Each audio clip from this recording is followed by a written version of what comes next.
आप सभी दर्शकों का मेरे चैनल के सुपर फ्रेश एपिसोड में स्वागत है। आज जिस मूवी को हम जानने वाले हैं उसका नाम है कापा। ओरिजिनली मलयालम लैंग्वेज में रिलीज हुई इस फिल्म में एक्शन, क्राइम और थ्रिलर इनकी कोई कमी नहीं है। IMDb पर इसे 6.5 की एक अच्छी रेटिंग मिली है। वही गूगल रिव्यूअर्स ने इसे रिकमेंड भी किया है। क्रिटिक्स ने भी इस फिल्म की तारीफ कर इसे अच्छा फीडबैक दिया है। आगे बढ़ने से पहले मेरी आपसे रिक्वेस्ट है कि मेरे चैनल को सब्सक्राइब कर मुझे सपोर्ट करें और वीडियो को एंड तक देखकर अपना फीडबैक जरूर दें। एक इनोसेंट लड़का एक गर्ल से प्यार करके उससे ज्यादा कुछ जानकारी लिए शादी कर लेता है। आगे चलकर उसे पुलिस से पता चलता है कि उस लड़के के घर वाले बड़े क्रिमिनल्स हैं। उनके दुश्मनों ने उनको काफी बेरहमी से खत्म भी कर दिया है, लेकिन अभी भी तुम्हारे बीवी का नाम पुलिस के रिकॉर्ड में बतौर एक गैंगस्टर मौजूद है। ऊपर से दुश्मन पार्टी आज भी उसे खत्म करने के लिए तड़प रही है। अब इन टफ सिचुएशन से क्या वो आदमी अपने बीवी को बचा पाएगा? उसे कौन सी दिक्कतों का सामना करना पड़ेगा? क्या इन सब के बीच उसके जान पे भी आन बनती है? ये सब जानने के लिए चलिए अब बढ़ते हैं आगे। स्टार्टिंग सीन में हम देखते हैं कि फिल्म का हीरो एक रास्ते पर कई सारी जलती गाड़ियों के बीच अपने ब्लैक जीप के साथ तेजी से आता है। एक मोड़ पर उसके जीप का एक्सीडेंट होता है। इसके बाद वो बाहर आकर खड़ा होने की भी कोशिश करता है। इस दौरान वो काफी घायल भी दिखाई देता है। वहां से चल के एक शहर के एंट्रेंस पे आके वो किसी को कॉल कर बोलता है, मैडम मैं वहां आ रहा हूँ। के बाद स्टोरी शिफ्ट हो जाती है और हम देखते हैं कि इस फिल्म के लीड एक्टर आनंद अनिरुद्ध अपने वाइफ बीनू त्रिविक्रमन इसके संग साइकेट्रिस्ट से मिलने गए होते हैं। बीनू प्रेग्नेंट होती है, मगर कुछ महीनों पहले वो किसी मेंटल ट्रॉमा से गुजर गई थी। इस वजह से उसके गायनेकोलॉजिस्ट ने उसे इस बच्चे को कंटिन्यू करना है या नहीं इस बारे में कंफर्म करने के लिए साइकेट्रिस्ट के पास जाकर आने बोलती है। साइकेट्रिस्ट सब ठीक है ये एश्योर कर आगे बताते हैं कि अगर तुम दोनों बस इसी तरह हंसी खुशी संग रहोगे तो बच्चे को वेलकम कर सकते हो। इसके बाद वो कपल घर आ जाता है। बिल्डिंग में एंटर करते वक्त पुलिस की जीप वहां देख वो कुछ अपसेट हो जाती है। घर पहुंचकर वो लोग फ्रेश हो रहे होते हैं तो शशांक नाम का एक इंस्पेक्टर उनके घर आता है। वो बताता है कि आप यहाँ नए शिफ्ट हुए हो ना, तो प्रोसीजर के मुताबिक रूटीन पुलिस वेरिफिकेशन के लिए यहाँ हूँ। इसके बाद वो आनंद की सब डिटेल्स लेकर बीनू की ओर बढ़ता है। बीनू का सरनेम जानने पर वो कुछ याद करते हुए पूछता है, क्या क्या तुम त्रिवेंद्रम से हो? बीनू के हाँ बोलने पर पूछता है, तुम कितने साल की थी जब तुम्हारे भाई के साथ वो हादसा हुआ था? जिस पर डरते हुए बीनू बताती है 12 साल की। फिर वो इंस्पेक्टर पूछता है, अब सब ठीक है? इस पर ओ हाँ ऐसा सर हिलाकर जवाब देती है। इसके बाद उन लोगों के सिग्नेचर लेकर वो जाने लगता है। फिर वो आनंद को अपने पास बुलाकर पूछता है, क्या तुम इस लड़की की फैमिली हिस्ट्री जानते हो? अगर नहीं तो कल मुझे पुलिस स्टेशन रात को आकर मिलो और अपने बीवी को इस बारे में कुछ भी मत बताना। अगले दिन मामला क्या है ये जानने के लिए आनंद पुलिस स्टेशन जाकर उस इंस्पेक्टर से मिलता है। वो उसे बताता है कि बीनू के पिताजी वहाँ के एक बड़े डॉन थे। उनको दूसरे एक बड़े गुंडे ने खत्म कर दिया था, जिसके बाद बीनू का भाई उनके गैंग को चलाता था, मगर फिर उसे कोट्टा मधु इसके गैंग ने रास्ते के बीच उसे दिन दहाड़े काट दिया था। मेरी ड्यूटी उन दिनों त्रिवेंद्रम में ही थी, इसलिए मुझे सब पता है। दिन भर शांत दिखने वाला वो शहर रात होते ही माफिया लोगों का अड्डा बन जाता था। सब गलत काम वहाँ चलते थे। इंसानों को तो वहाँ मुर्गियों की तरह डेली रास्ते के बीच मारा जाता था। मैंने तुम्हें तुम्हारे साले के बारे में बताने यहाँ नहीं बुलाया, बल्कि तुम्हारी वाइफ के बारे में कुछ बताना चाहता हूँ। जिसके बाद वो बताता है कि कापा नाम का एक crime prevention act the government ने बनाया था। इसमें तुम्हारे वाइफ का नाम आज भी मौजूद है, क्योंकि उसका ताल्लुक एक माफिया घराने से था, इसलिए उसमें उनका नाम भी शामिल हो गया था। अब ये लॉ थोड़ा ठंडा पड़ा है, इसलिए तुम्हारी वाइफ बाहर है, नहीं तो उसे और उसका पति होने के नाते तुम्हें भी कब का अंदर किया होता। मुझे दुब को देखकर ही समझ आया था कि तुम ये सब पता नहीं होगा। अगर तुम चाहो तो मैं तुम्हारी कुछ पैसों के बदले मदद करूंगा, मगर मैं सिर्फ तुम्हें गाइड करूंगा, बाकी सब भागदौड़ तुम ही करनी होगी। तुम सोच लो और कल आकर मुझे अपना डिसीजन बताओ। इसके बाद पूरी रात आनंद इसी के बारे में सोचकर अगली शाम उन इंस्पेक्टर को एक रेस्टोरेंट में जाकर मिलता है, जहां उसे 50,000 रुपए देकर वो कुछ डॉक्यूमेंट्स ले लेता है। इसके बाद वो बताता है लतीफ नाम के जर्नलिस्ट द्वारा कैपिटल क्राइम नाम के एक लोकल न्यूज़पेपर में तुम्हारी वाइफ के नाम से आज भी क्राइम न्यूज को रेगुलर पब्लिश किया जाता है। ये सब फेक है, मगर ऐसा इसलिए किया जा रहा है ताकि उसकी गैंग का लोगों के मन में खौफ बना रहे।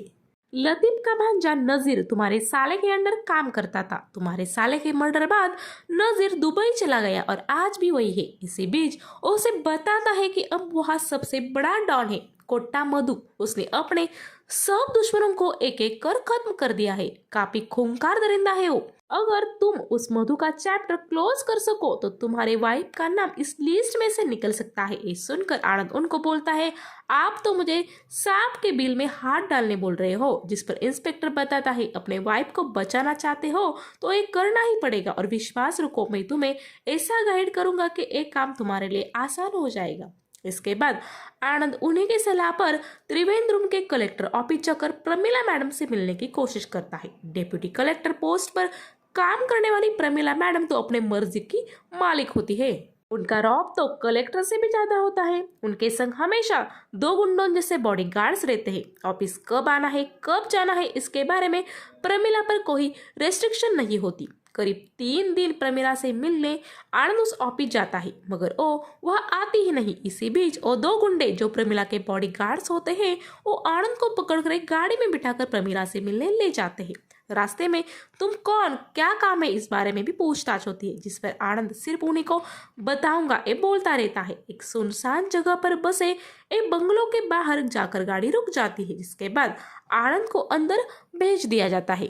उस बंगले में कई गुंडे उसे दिखते हैं। जंगली कुत्ते भी वहां बंधे होते हैं। इसके बाद एक लंबा चौड़ा बूढ़ा आदमी उसके सामने आकर कौन हो तुम क्या काम है ये पूछता है, जिस पर आनंद अपना ऑफिस आइडेंटिटी कार्ड दिखाकर उन्हें बताता है मैं शहर से मैडम को मिलने आया हूँ। मैं सिर्फ उनसे ही मेरे काम के बारे में बात करूंगा।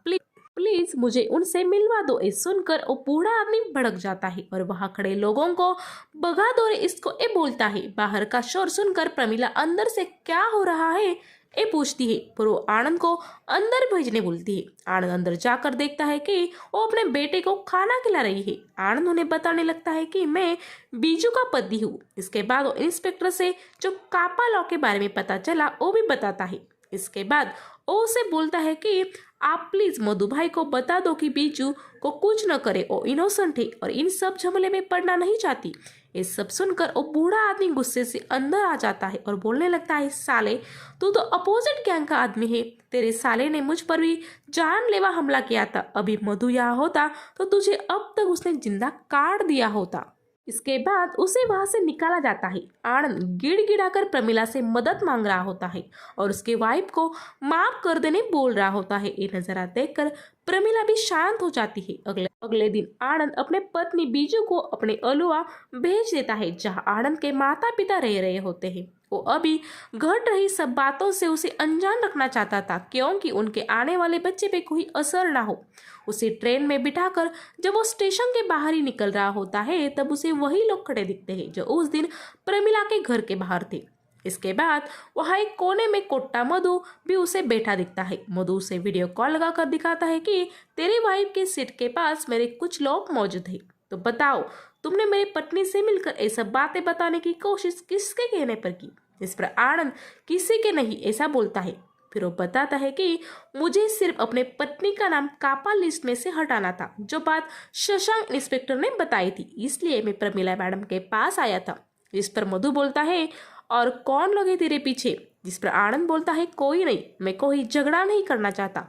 जिस तरह आप अपने बीवी के लिए परेशान हो उसी तरह मैं भी अपनी पत्नी की केयर करता हूँ, आप बस उसे माफ कर दो। इसके बाद मधु अपने आदमियों को अगले स्टेशन उतरने बोल देता है और आनंद को बोलता है तेरी बीवी का नाम कापा लिस्ट में से हट जाएगा, तू बस मेरे घर वालों के आसपास कभी मत दिखना। फिर मधु जाकर इंस्पेक्टर शशांक को मॉर्निंग वॉक के दौरान मिलता है, जहाँ उसे बोलता है उसे मेरे पीछे क्यों लगाया। क्या पुलिस कोई प्लान कर रही है? तुमने आनंद से पैसे लिए हैं ना, तो अब उसके वाइफ का नाम लिस्ट में से तुम ही गायब करोगे। अगर कुछ ज्यादा खर्चा लगेगा तो मुझे बोलना, मगर मेरे बीच तुम खुद या उस आनंद को मत लेकर आना, नहीं तो तुम्हारा घर और फैमिली को मैं अच्छे से जानता हूँ। ये धमकी देकर वो चले जाता है। इसके बाद मधु किसी तरह से डॉन बना है, हमें कुछ सीन्स द्वारा दिखाया जाता है। त्रिवेंद्रम में किस तरह काफी पहले से गुंडों की दहशत थी, जिसके बाद किस तरह से वो कम होते गए। एक वक्त पर मधु की मदद भी पुलिस लेती है और कुछ बड़े गुंडों को खत्म कर देती है। ये भी हमें दिखाया गया है। मधु को डॉन बनने का कोई शौक नहीं था, मगर बड़े बड़े गुंडों से पुलिस को मदद करने की वजह से उसने दुश्मनी मोड़ ली थी।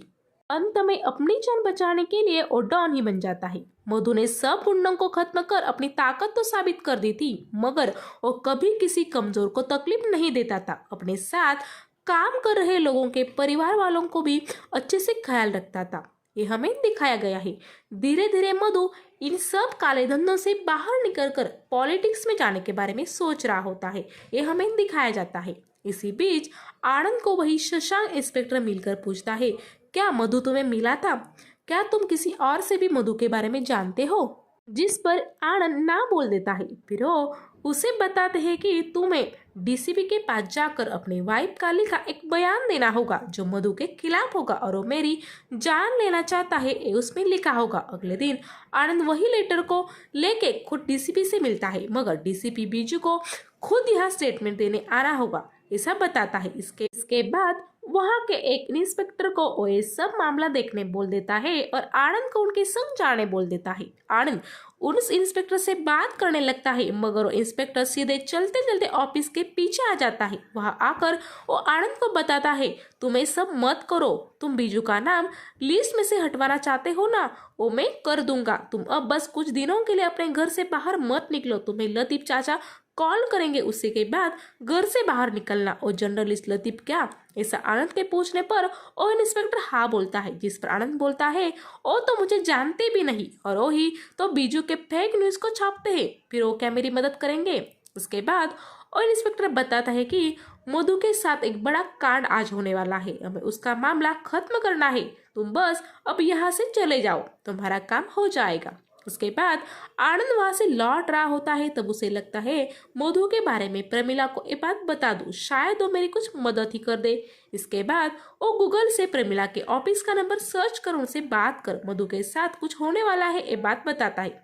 प्रमिला ये सुनकर तुरंत अपने पति मधु को कॉल करती है। वो एक पॉलिटिकल पार्टी के ऑफिस में अगले इलेक्शन में सीट की बात कर रहा होता है, इसलिए कॉल नहीं उठाता। मीटिंग के बाद जब वो प्रमिला को कॉल बैक करता है, तब वो उसे आनंद की कही बात बताती है, जो सुनकर मधु तुम्हें वो हरामी फिर से क्यों कॉल कर रहा है, इसी बात से गुस्सा हो जाता है। इसके बाद मुझे कुछ नहीं होगा ये बोलकर वो अपने साथियों को कॉल करता है।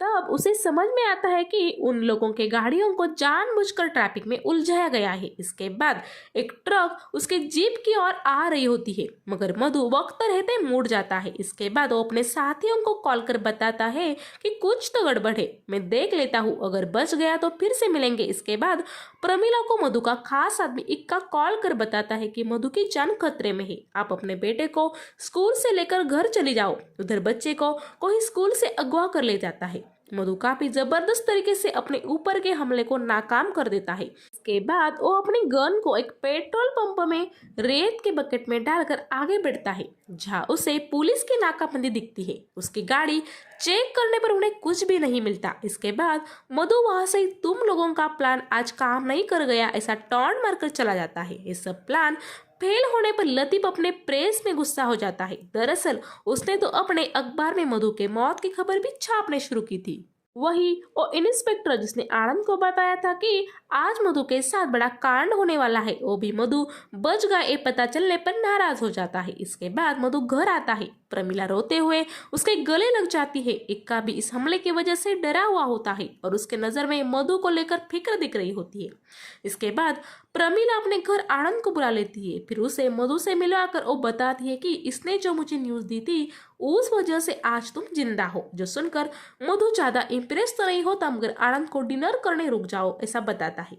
इसी बीच मधु को जानकारी मिलती है कि आज के हमले के पीछे कौन था। वो एक जगह जाकर लतीफ से मिलता है, उसे वहां बताता है कि मेरे मरने की खबर भी तूने छाप दी थी ना। देख, मैं अब खून खराबा नहीं करना चाहता, तुम बस मेरे रास्ते में मत आओ। मैं अब राजनीति में कदम रखने वाला हूँ, इसलिए मुझे इस सबब छोड़ देना है। अगर फिर से तुम मेरे बीच आओगे तो तुम्हारा खेल मैं हमेशा के लिए खत्म कर दूंगा। इसके कुछ दिनों बाद लतीफ की सिस्टर गुजर जाती है। उसका अंतिम संस्कार करने उसका बेटा नजीर दुबई से यहाँ आना चाहता था, मगर मधु उसे जान से मार देगा, ये सबको पता था। लतीफ अपने दोस्त इंस्पेक्टर प्रकाश संग इस मामले को ह्यूमन राइट्स का मुद्दा बनाकर मधु को फंसाना चाहता था, मगर मधु एसीपी के सामने आकर मैं नजीर को मारना नहीं चाहता, और जब यह आएगा तो मैं और मेरे आदमी नहीं एयरपोर्ट के पास होंगे और न ही उसके घर के आसपास स्टेटमेंट दे देता है। इसके बाद नजीर यहाँ एयरपोर्ट आ जाता है, मगर स्टेट इंटेलिजेंस की मिली रिपोर्ट की वजह से पुलिस उसे वापस दुबई भेज देती है। मधु जब वो आया था तब एक कार ऑक्शन में होता है, मगर वो इनडायरेक्टली पुलिस की मैसेज भेज देता है कि मैं नहीं करूंगा तो कोई और भी मेरे लिए ये कर सकता है, जिस वजह से पुलिस बिना कोई रिस्क उठाए नजीर को रिटर्न भेज देती है।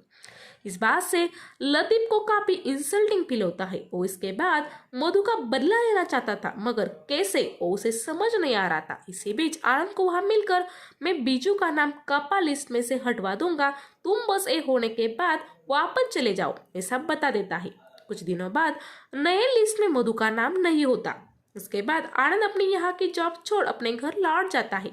वहाँ बीजू के साथ वो अपने घर रहने लगता है। करीब 8 महीने बाद उसे एक बेटा होता है। इसके नेमिंग सेरेमनी में लतीफ भी आता है। दरअसल लतीफ बीजू का पड़ोसी था, इसलिए उनके रिलेशन अच्छे थे। उस फंक्शन में लतीफ आनंद को बोलता है कि तुमसे अकेले में मिलना है, मुझे कल कॉल करो। अगले दिन एक रेस्टोरेंट में मिलने पर लतीफ आनंद को उनके शहर के क्राइम्स के बारे में सब बताता है। मधु के हाथ में एक ब्लैक स्टोन वाली अंगूठी होती है, जो इसके पहले कई डॉन्स की उंगली में थी, ये भी वो बताता है।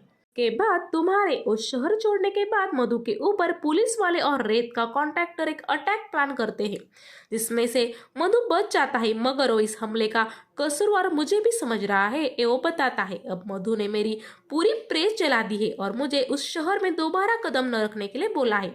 तुम्हारी मधु के फैमिली से अच्छे संबंध है, अगर तुम उनसे मेरे बारे में बात करोगे तो वो मुझे उस शहर में रहने देगा, ऐसा वो बताते हैं। आनंद भी लतीफ का भला सोचकर मधु से उनकी सेटलमेंट करने के बारे में मान जाता है। इसके बाद मधु के घर जाकर और लतीफ से एक बार मिलने के लिए मधु को मना लेता है। फिर शहर के बाहर उनकी मुलाकात होती है। मधु उसे बताता है, चाहे कुछ भी हो तुम्हें मैं इस शहर में घुसने नहीं दूंगा, तुम्हारी सोच घटिया है। इसके बाद जब वो वापस अपने कार में जा रहा होता है तब उसे वह लतीफ का एक पागल भांजा दिखता है, जिसे बचपन में मधु ने ही निशानेबाज बनाया था और एक बड़े गुंडे पर बिरयानी के बदले बॉम्ब फेंकने बोला था। आज मधु के संग भी वो लड़का बिरयानी के बदले गद्दारी कर देता है और वो उस पर भी एक बॉम्ब फेंक देता है। मधु को वो पल याद आता है कि कैसे तब उसने उस बच्चे की भूख का इस्तेमाल अपने स्वार्थ के लिए किया था। आज उसी के साथ भी वही हुआ, जो बोया था वही आज उग गया था। लतीफ के पास खड़े आनंद को नजारा देखकर शौक लगता है। वो समझ जाता है कि मेरा इस्तेमाल कर इन लोगों ने मधु पर हमला किया है, अब मैं प्रमिला मैडम को क्या जवाब दूंगा। इसके बाद लतीफ उसे अपने कार में लेकर वहां से जाने लगता है। तब हमें वही स्टार्टिंग का सीन दिखाई देता है। इसमें आनंद उस जीप से घायल हालत में बाहर आकर एक कॉल करता है। वो प्रमिला मैडम को कॉल कर मैं आपसे मिलने आ रहा हूँ, मुझे मधु के अंतिम दर्शन लेने हैं, ये बताता है। ये बात सुनकर घर पर मधु के लाश के सामने बैठी प्रमिला अपने लोगों को बोलती है, आनंद यहाँ आ रहा है, वो निर्दोष है, ये बात मैं जानती हूँ, कोई उसे टच नहीं करेगा, ये मेरे ऑर्डर से। आनंद के वहां जाने पर इक्का संग कई गुंडे उसको गालियां देने लगते हैं, मगर कोई उसे छूता भी नहीं।